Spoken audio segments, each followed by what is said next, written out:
সংগ্রামী সাথী ও বন্ধুগণ, আজকে এই ডাক্তার ইউনূস গঙের যে ক্যাঙ্গারু কোর্ট, এই কোর্টের আগামীকালকে যে রায় ঘোষণা করবে সেটা আমরা মানি না এবং মানব না।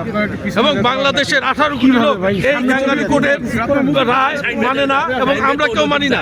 আমরা চাই ওদের 164 করা আছে, বিগত দিনে ওদের যারা যা কাজ করেছে, পুলিশ হত্যা কে করেছে, ওদের কাছে 18 কোটি লোকের কাছে স্টেটমেন্ট আছে।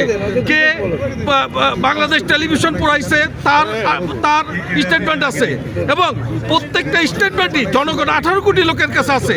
আমি বলতে চাই এই ক্যাঙ্গারু কোর্টের যারা বঙ্গবন্ধুর তনয়া জননেত্রী শেখ হাসিনার বিপক্ষে কোনো রায় দিলে সে রায়ের জন্য তাদের প্রতিটি তাদের প্রজন্মের মূল্য দিতে হবে এবং তাদের যারা আত্মীয় স্বজন আছে তাদেরকে মূল্য দিতে হবে।